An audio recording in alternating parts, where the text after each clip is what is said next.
Olá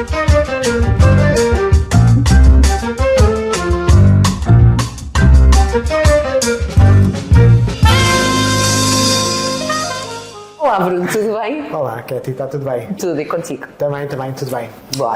Bem-vinda ao 7º e último episódio desta primeira temporada do nosso podcast, Yep. Corpo Não Mente. E depois de todos os temas pelos quais passamos, vamos falar sobre Posições perceptuais. posições perceptuais. Vamos ver o que são posições perceptuais, Sim. quais são, porque há várias, neste caso há Primeira, três segunda e diferentes. terceira. E depois vamos ver e vamos falar também sobre alguns exemplos. Como é que podemos usar Como é que isto podemos usar? e aplicar em várias situações e contextos? É a capacidade de colocarmos no lugar do outro, em segunda posição. Primeira acho que é bastante clara, não é? Primeira é o que é que eu estou a ver. Portanto, desculpa Desculpa, interromper. à vontade, querido. Desculpa interromper. Eu às vezes acelero-me, sorry. Sim, não é isso. Posições perceptuais, portanto, nós temos 3 posições diferentes. Ok, vamos organizar as coisas. Organizar. Isso porque eu gosto de trabalhar contigo, amor. Primeira posição somos nós, portanto, é a nossa perspectiva sobre uma situação, sobre O que é que estamos a ver, estamos a ouvir, ver? sentir sobre a situação? nós, nós olhar para a situação. Yep. Depois temos a segunda posição. A segunda posição é o Lugar outro. do outro. Exatamente, até podemos fazer agora, troca comigo. Agora és a Katy, eu sou o Bruno. Isto é a segunda posição. Eu vou olhar para a Katy, vou ouvir a Katy através dos filtros do Bruno. O Bruno, tu vais...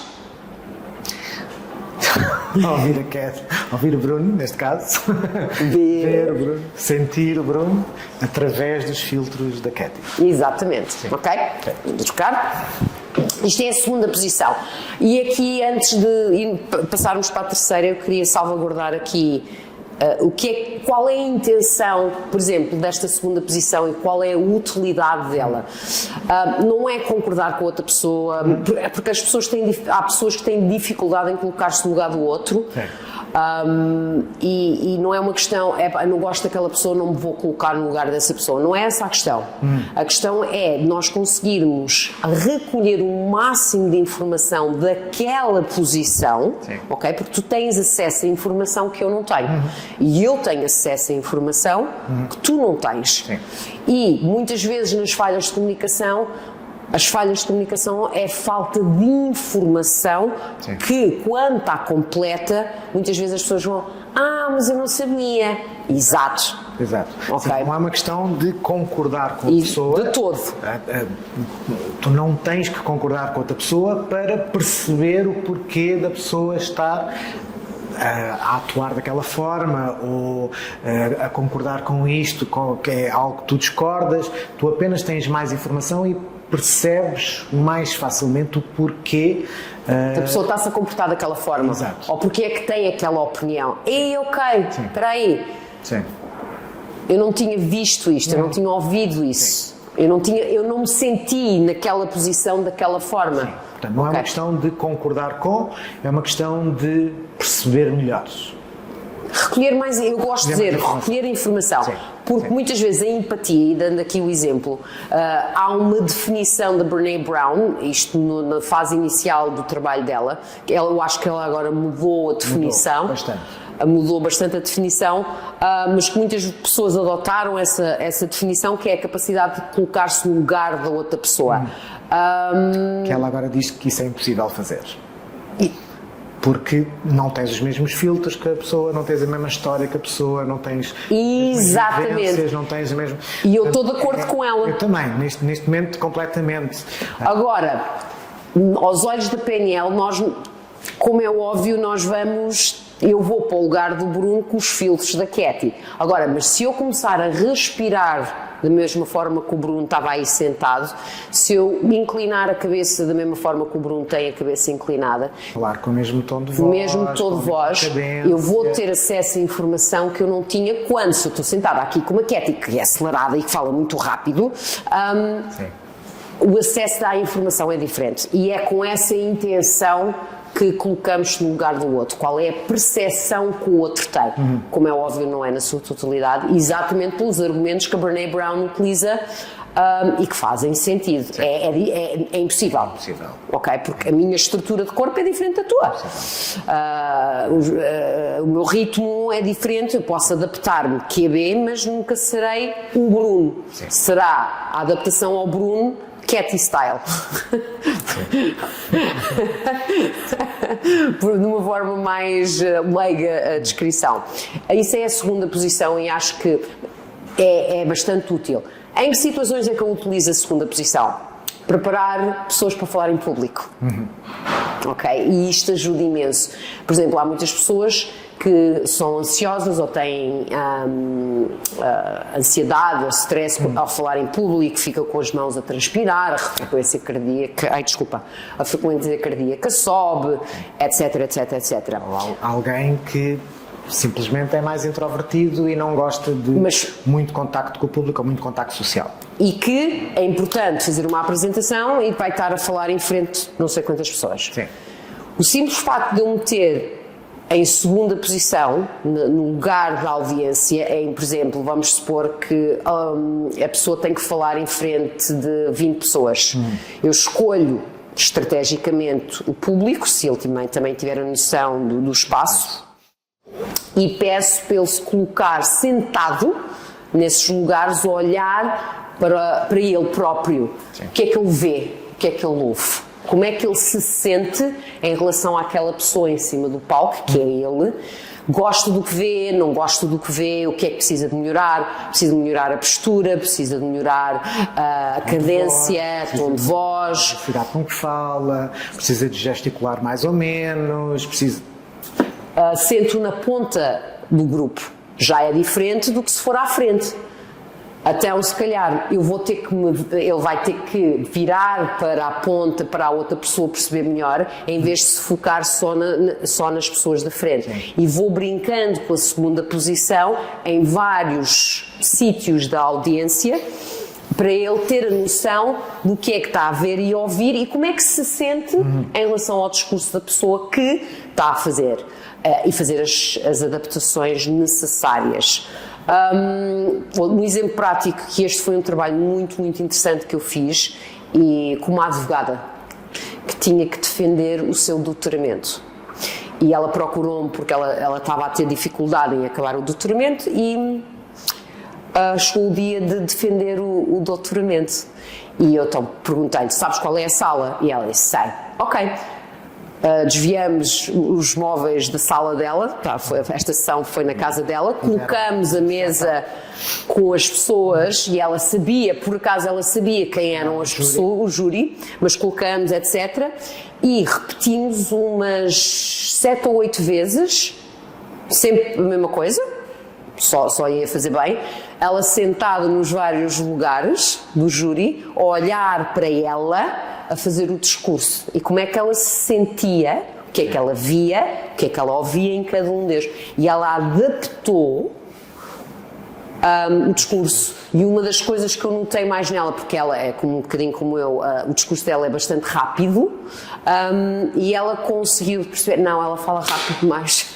Não estou com paciência, tipo do género, não estou com paciência de ouvir a velocidade dela estar ali a falar. E ela conseguiu, sem eu dizer, ela conseguiu perceber que falava rápido mais, eu não tive que lhe dizer. Sim. Ela chegou lá sozinha. Sim. Portanto, essa posição, essa segunda posição é importante. Extremamente importante. Para isso.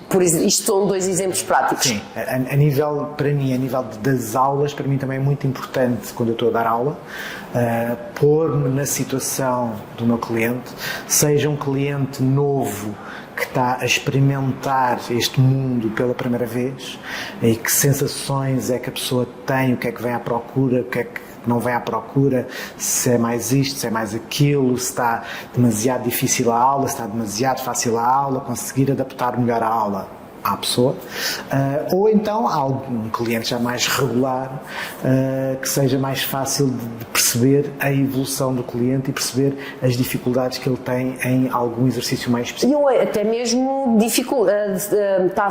percebes que o aluno está a sentir-se, ele fez isto com o corpo, e está a achar que isto está muito fácil, Sim. vou aumentar a dificuldade. Sim. Também dá para o contrário, não é? Tipo, tu reconheces que no teu corpo aquilo está fácil demais para ele. Sim. Ok? Portanto, primeira posição, nós, segunda posição, o outro, e conseguirmos ir buscar mais informação ao outro, e temos uma terceira. Que é também muito importante, que é chamada a de observador, que eu acho que não é 100% correto, porque ele não só observa, ele ouve. E pronto, que é estar de fora e ver the big picture. Aí usando os exemplos, os 3 exemplos que usamos agora de falar em público, a defesa do doutoramento e mesmo as aulas, é ter a capacidade de ir para fora, olhar, por exemplo, no teu caso, olhar para o Bruno e para o cliente ao mesmo tempo e perceber a dinâmica. Ok, estão em rapport, estão a respirar da mesma forma, qual é a intenção do aluno, qual é a intenção do Bruno, e isto é muito importante, porque muitas vezes o aluno vem para descontrair, não quer treinar, mas o Bruno está ali. Às vezes é preciso, e é importante, porque também está a pagar um serviço, e outras vezes é ter aquela capacidade, hoje não veio, hoje ele não está assim tão... Ok, se calhar precisa do miminho, e esse tipo de informação disto de fora ajuda bastante.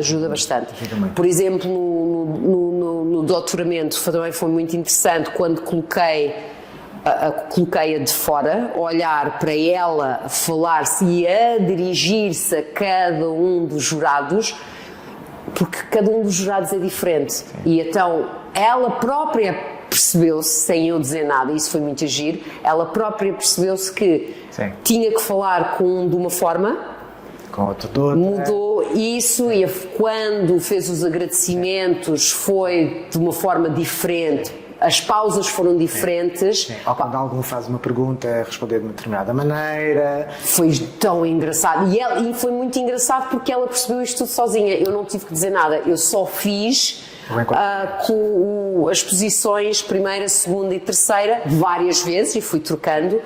E foi engraçado ela chegar a própria... Ela experienciou...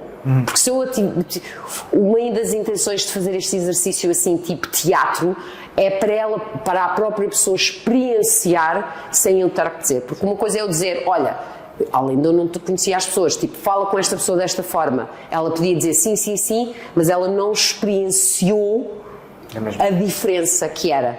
E então isso é importante. E o caso de falar em público, vês de fora como é que o público, a audiência está a reagir à apresentação do apresentador, né? E vice-versa, e o que é que tem que acontecer para mudar? Se calhar tem que se deslocar de um lado ao outro, ou não. Depende da intenção e depende da reação da audiência e do espaço. Daí a importância destas 3 posições. Sim.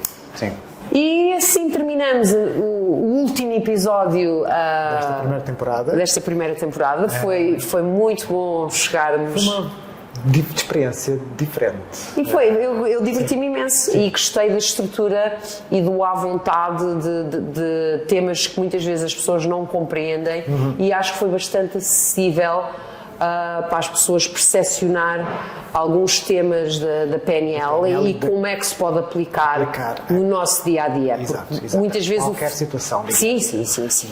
Muitas vezes o feedback que nos davam era mas o que é isso? Como é que se aplica? Como é que usamos? E aqui a ideia é dar pequenas luzes sobre o tema. Então, muito obrigada por teres-me convidado e com a ideia deste podcast. Muito obrigado eu. Esperamos que a segunda temporada aconteça em breve, portanto... sobre vários temas, não precisa de ser necessariamente sobre a PNL. Sobre PNL. Portanto, iremos ter uma segunda temporada em breve. Dúvidas, questões que tenham, podem continuar a enviar-nos mensagem para qualquer uma das nossas plataformas, seja para mim, Bruno Rodrigues Pilatos, seja para mim, a coaching.eu, e também para a shiftU.pt. Portanto, continuem a enviar-nos as vossas dúvidas e vamos ter informações daqui a algum tempo sobre a próxima certificação de PNL adaptado ao fitness, e outras certificações aqui também da Shift You. Sim, portanto, até breve. Até breve, obrigada. Obrigado.